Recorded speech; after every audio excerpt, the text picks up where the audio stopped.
Hi everyone, I am Shubham मानकर और हम आज न्यूटन के लॉ ऑफ मोशन पढ़ने वाले हैं।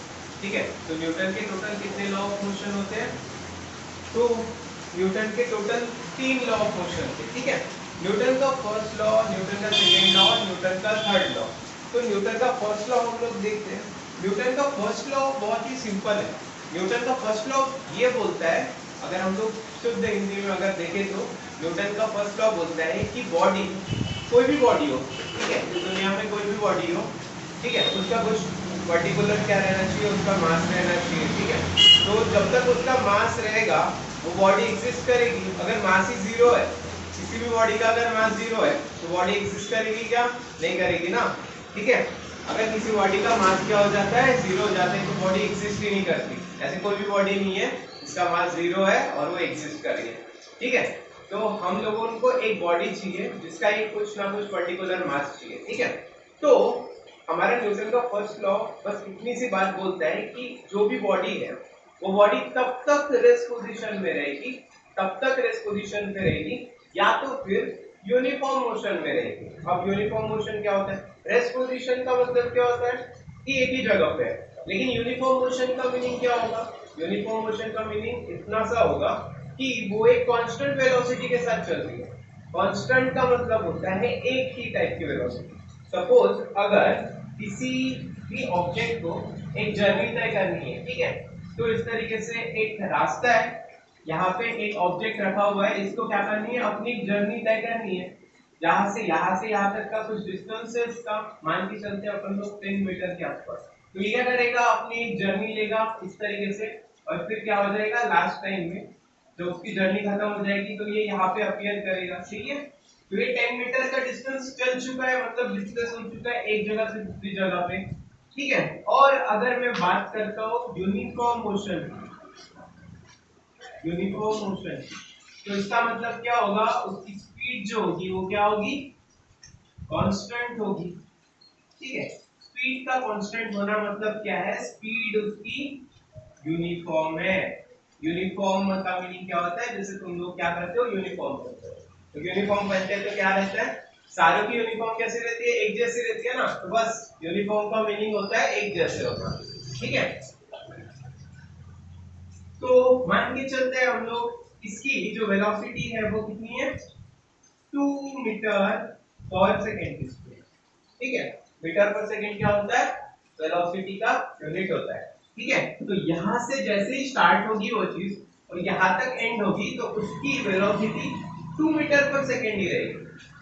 तो इसको कहेंगे हम लोग यूनिफॉर्म मोशन बोलेंगे। मतलब यहाँ से स्टार्ट हुआ, यहाँ से यहाँ पे खत्म हुआ, तो यहाँ पे ना कम हो रही है उसकी स्पीड, ना ज्यादा हो रही है, एक ही जैसी स्पीड है, तो इसको बोलेंगे यूनिफॉर्म मोशन। तो न्यूटन का फर्स्ट लॉ क्या बोलता है कि एक बॉडी वो या तो अपनी रेस्ट पोजीशन पे रहेगी, या अगर वो ट्रैवल कर रही है और यूनिफॉर्म मोशन से ट्रैवल कर रही है तो वो बॉडी अपनी जो स्टेट है उसकी वो तब तक चेंज नहीं करेगी जब तक उसके ऊपर एक फोर्स एक्ट ना हो। और वो फोर्स कैसा होना चाहिए? वो एक्सटर्नली अप्लाइड फोर्स होना चाहिए। कैसा फोर्स होना चाहिए? वो एक्सटर्नली अप्लाइड फोर्स होना चाहिए। अब ये एक्सटर्नली अप्लाइड फोर्स तो है, ठीक है, कोई भी फोर्स जिस भी जगह पे एक बॉडी पे अगर तुम लोगों ने फोर्स लगाया तो पक्का वो बॉडी का कुछ ना कुछ उसके ऊपर इफेक्ट आने वाला है। ठीक है ना? लेकिन देखो, अब होता क्या है ना, जैसे मैं अगर खड़ा हूं यहाँ पे, ठीक है, मेरे ऊपर कौन सा वाला फोर्स एक्ट हो रहा है? मेरे ऊपर ग्रेविटी का फोर्स एक्ट हो रहा है। ठीक है, और उसके अलावा मेरे ऊपर दूसरा भी फोर्स एक्ट हो रहा है, वो होता है नॉर्मल फोर्स। तो ग्रेविटी का फोर्स, ठीक है, और जो नॉर्मल फोर्स है वो क्या कर रहा है? एक दूसरे को बैलेंस कर रहा है, जिसकी वजह से मैं कहाँ पे खड़ा हो पा रहा हूँ? सरफेस के ऊपर खड़ा हो पा रहा हूँ। तो ये कैसा फोर्स है? अगर ग्रेविटी मुझे कुछ फोर्स से खींच रही है तो उतने सेम फोर्स से नॉर्मल फोर्स भी मुझे एक जगह पे रुकने की कोशिश कर रहा है, तो दोनों एक दूसरे को क्या कर देते हैं? कैंसिल, जिसकी वजह से मैं सरफेस के ऊपर खड़ा रह पाता हूँ। ठीक है, तो वो कौन सा फोर्स हो जाएगा? हमारा बैलेंस फोर्स हो जाएगा। उसके अलावा बैलेंस फोर्स का मीनिंग क्या होगा? कोई भी बॉडी अगर रहेगी, ठीक है, कोई भी बॉडी अगर रहेगी, अगर वो डिस्प्लेस नहीं हो रही है, डिस्प्लेस नहीं हो रही है, इसका मतलब डिस्प्लेस क्या हो जाएगा, डिस्प्लेसमेंट का कितना हो जाएगा, इसका डिस्प्लेसमेंट हो जाएगा 0। ठीक है, तो ये जो बैलेंस फोर्स रहता है वो किसी भी बॉडी को हिला नहीं सकता। तो हमको कौन सा वाला फोर्स चाहिए, हमको चाहिए अनबैलेंस फोर्स। अनबैलेंस फोर्स चाहिए। ये अनबैलेंस फोर्स हमको कहाँ मिल सकता है, ठीक है।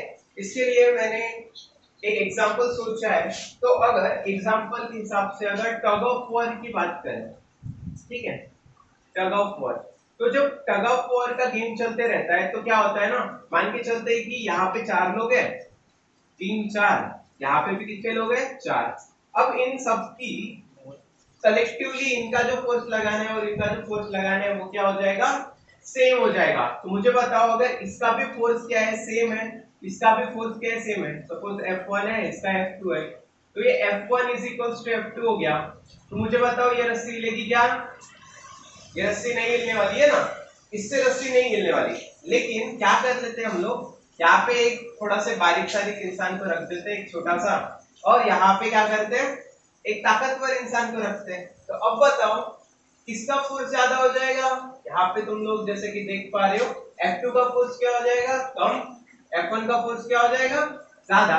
तो ये वाली कंडीशन मेंटेन रहेगी क्या, नहीं रहेगी, ये वाली कंडीशन क्या हो जाएगी, गलत हो जाएगी। यहाँ पे क्या हो जाएगा, F1 जो रहेगा वो ग्रेटर रहेगा F2 के। तो मुझे बताओ रस्सी किस तरफ जाने वाली है, इससे रस्सी जाने वाली है इस तरफ।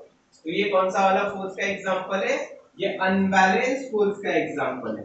तो अनबैलेंस फोर्स में क्या होगा, एक साइड का फोर्स दूसरे साइड के फोर्स को पूरी तरीके से कैंसिल आउट नहीं कर पाएगा, जिसकी वजह से जिस डायरेक्शन में ज्यादा फोर्स है उस डायरेक्शन में बॉडी क्या कर जाएगी, मूव कर जाएगी।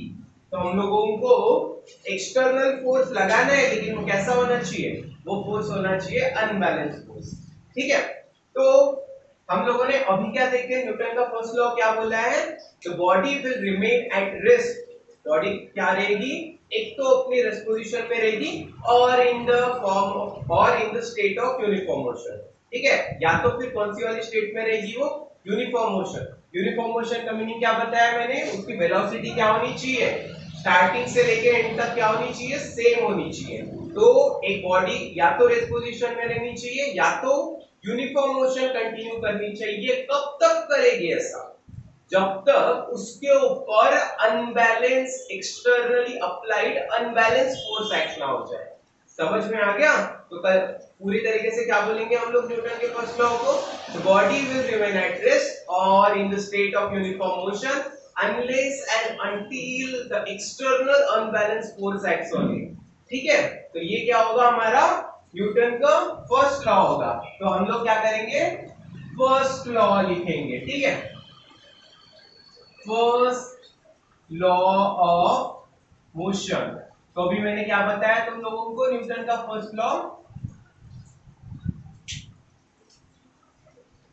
The body will remain at rest or in the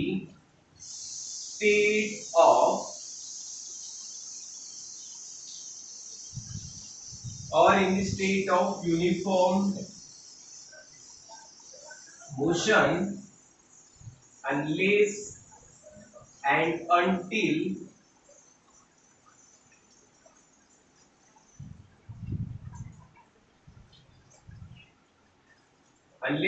until act by a externally applied unbalanced force। ठीक है, तो ये हमारा क्या है, न्यूटन का फर्स्ट लॉ ऑफ मोशन है। तो यहाँ पे तुम लोग क्या क्या सीखे हो, क्या एक तो तुम लोग सीखे हो यहाँ पे न्यूटन का फर्स्ट लॉ ऑफ मोशन, उसके बाद में तुम लोग बैलेंस फोर्स सीखे हो। बैलेंस फोर्स का मीनिंग क्या होता है कि बॉडी के ऊपर सेम टाइप का फोर्स एक्ट हो रहा है, मतलब जो समेशन ऑफ फोर्स आएगा, ठीक है, समेशन ऑफ टोटल फोर्स जो आएगा यहाँ पे, ठीक है, ये क्या हो जाएगा, 0 हो जाएगा। लेकिन इस केस में जो समेशन ऑफ टोटल फोर्स आएगा, इसके ऊपर ये क्या होगा, ये नॉट इक्वल्स टू 0 होगा। किस केस में, अनबैलेंस फोर्स के केस में, जिसकी वजह से क्या आएगा, डिस्प्लेसमेंट आएगा। विदाउट अनबैलेंस फोर्स कोई भी बॉडी एक जगह से दूसरी जगह डिस्प्लेस हो सकती है क्या, नहीं हो सकती, है ना। और एक एग्जांपल कैसे ले सकते हैं, जैसे कि मैं यहाँ पे खड़ा हूँ, मेरे ऊपर क्या हो रहा है, बैलेंस फोर्स एक्ट हो रहा है, लेकिन इस साइड से अगर मेरे को किसी ने धक्का दे दिया तो मैं पक्का वो वाली साइड में जाने वाला हूँ, ये बात सही है ना, ठीक है। अगर मेरे को कोई सामने से धक्का देता है तो मैं पीछे गिरने वाला हूँ, है ना, वैसे ही होता है। तो ये कौन सा वाला फोर्स है, ये अनबैलेंस फोर्स है। जब तक बॉडी के ऊपर अनबैलेंस फोर्स एक्ट नहीं होता तो बॉडी क्या नहीं करती, मूव नहीं करती। लेकिन अगर इधर से भी मैं कोई एक फोर्स लगा दिया, उतना ही सेम फोर्स इधर से लगा दिया, तो मैं हिलूंगा अपनी जगह पे, नहीं हिलूंगा, ठीक है। तो थोड़ा सा बेसिक देख लो बैलेंस और अनबैलेंस फोर्स का।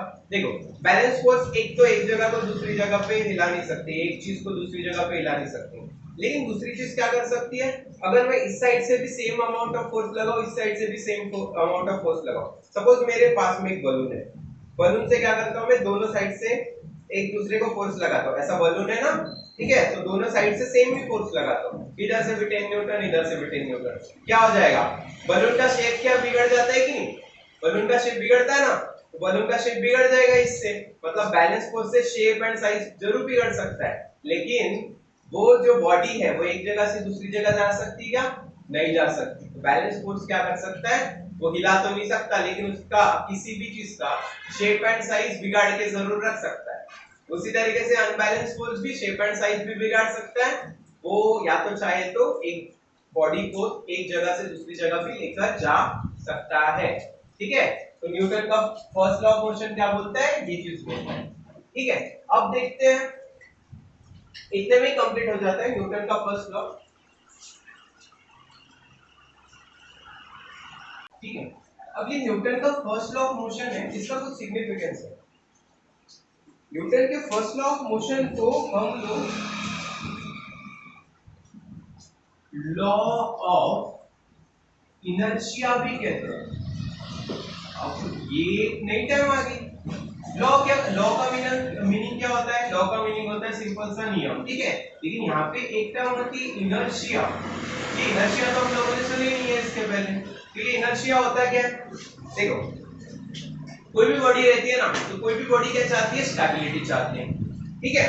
जैसे हम लोग क्या करते हैं, हम लोग सोए रहते हैं, जैसे हमारे क्लास नहीं है तो हम लोग मस्त बिस्तर पे, आज संडे का दिन रहता है तो संडे के दिन क्या होता है, छुट्टी हो जाती है, ठीक है, तो जल्दी मतलब इतना जल्दी नहीं रहता क्लास, 8 बजे की क्लास रहती है तो सोने के लिए टाइम मिल जाता है, वैसे तो 6 बजे की रहती है, तो क्या हो जाता है फिर उस टाइम पे कि हम लोग सोए रहते हैं, हमको उठने की इच्छा नहीं होती है ना, तो हम लोग क्या चाहते हैं, हमेशा रेस्ट पोजीशन में रहते हैं। दोपहर में भी अगर हम लोग सोने होने के लिए लग जाते हैं तो हमको उठने की इच्छा ही नहीं होती, तो उस टाइम पे क्या मिलती है हम लोगों को, उस टाइम पे मिलती है हम लोगों को स्टेबिलिटी, ठीक है। तो कोई भी बॉडी चाहे तो वो क्या रहना चाहती है, हमेशा रेस्ट पोजीशन में रहना चाहती है, या तो फिर अगर किसी चीज का यूनिफॉर्म मोशन, यूनिफॉर्म मोशन और एक चीज का रहता है, कौन सी वाली चीज का रहता है यूनिफॉर्म मोशन, जो हमारा मून है वो क्या कर रहा है, अर्थ के सराउंडिंग में घूम रहा है, ऐसा मून अर्थ है ना हमारी, उसके सराउंडिंग में क्या कर रहा है, मून ऐसा गोल गोल गोल गोल चक्कर लगा रहा है, तो वो क्या कर रहा है, एक यूनिफॉर्म स्पीड से चक्कर लगा रहा है, समझ में आ रहा है क्या,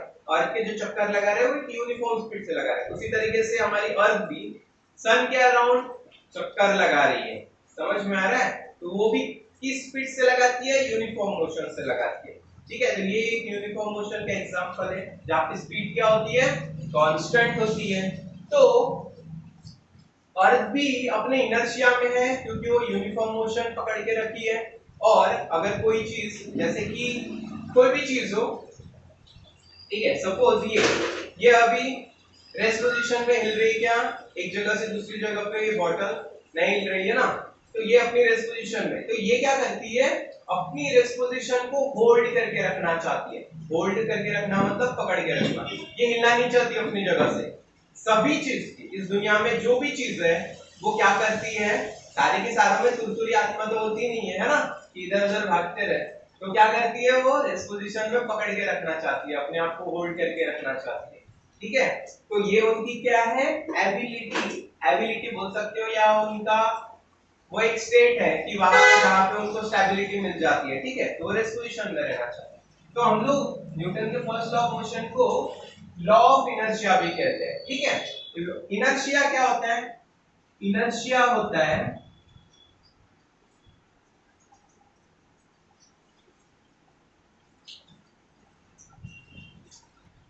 the property of a body to remain at rest position or in the state of uniform motion is called as inertia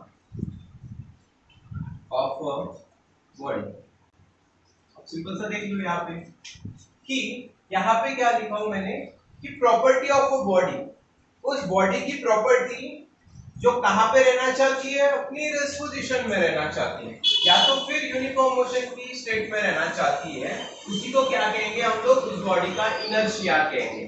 तो देखो इनर्शिया का सिंपल सा सिग्निफिकेंस ये होता है कि तुमको तो बताइए ना, जैसे कोई हल्का फुल्का एक इंसान रहता है, हल्का फुल्का इंसान को अगर काम बताए तो वो जल्दी से उठ के भाग जाता है, लेकिन वही अगर जाड़ा मोटा इंसान रहे तो वो क्या करेगा, वो पहले ऐसे उठेगा, ऐसा ऐसा बैठा रहेगा और फिर ऐसे उठेगा, ठीक है। तो उसको टाइम लगता है हर एक चीज करने को।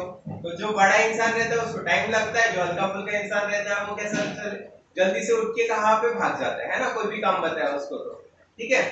तो मोटे लोग बुरा मत मानना, लेकिन हाँ ऐसे ही होता है, ठीक है। तो इसका जो इनर्शिया है बड़े वाले इंसान का, ठीक है, वो क्या होता है, वो ज्यादा होता है। छोटे लोगों का वो इनर्शिया जो होता है वो क्या होता है, हमेशा कम होता है। इसी का मतलब क्या है, अगर किसी पर्सन का मास अगर क्या हो, कम हो, तो इनर्शिया को सपोज आई से अगर डिनोट करते तो उसका इनर्शिया क्या होगा, वो भी कम होगा, ठीक है। और अगर किसी पर्सन का मास क्या हो, ज्यादा, तो इनर्शिया भी क्या होगा, उस पर्सन का ज्यादा होगा।